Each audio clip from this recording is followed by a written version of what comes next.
Ce soir de la Pâque, à un bout de la table, Judas se tenait renfrogné.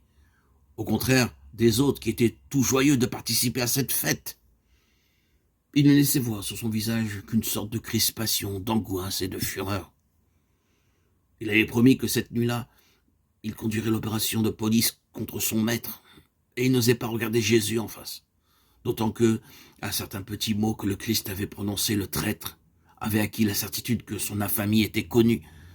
Par exemple, en achevant le lavement des pieds, Jésus avait murmuré « Vous êtes purs, mais non pas tous, cependant. » Pendant le repas, il venait même de préciser encore « Je vous le dis, en vérité, l'un de vous me trahira. » Bouleversés, affligés, les apôtres s'étaient mis à dire l'un après l'autre « Est-ce moi, Seigneur ?» Et comme les autres, Judas avait posé la même question.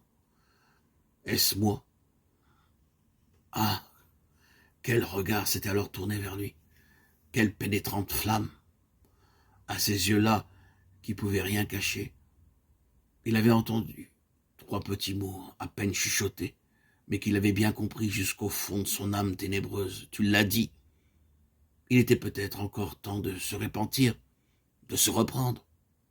Si à cet instant il avait supplié Jésus de lui pardonner, de quel cœur le maître lui eût ouvert les bras et fait miséricorde. Mais non. De se sentir percé à jour, Judas ne fut que davantage plein de haine et de colère. Le démon était en possession de son être tout entier. On le vit se lever, se diriger vers la porte. « Ce que tu fais, fais-le vite, » lui dit Jésus. Les autres ne purent pas comprendre. Comme Judas tenait la bourse commune, ils crurent que le maître l'envoyait acheter quelque chose pour la fête. Judas sortit en hâte.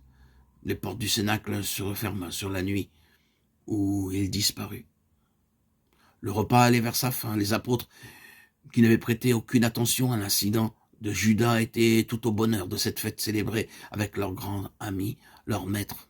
Certainement, ils ne pensaient pas à ce qu'il leur avait dit encore si peu de temps auparavant, que ce repas, cette scène, serait le dernier de sa vie. Et soudain, Jésus imposa silence d'un signe. Il prit du pain, rendit grâce à Dieu, puis le bénit, le rompit, et entendit un morceau à chacun des disciples en disant « Prenez et mangez, ceci est mon corps qui sera livré pour vous et pour tous les hommes. » Puis de même, saisissant une coupe de vin, il rendit grâce, la bénit et la présenta à ses disciples. Il dit encore « Buvez-en tous, c'est la coupe de mon sang, le sang de l'alliance nouvelle, qui sera répandu pour vous et pour un très grand nombre, afin que les péchés soient pardonnés. » Enfin, ayant fait ces 2 gestes, il ajouta « Faites cela en mémoire de moi. »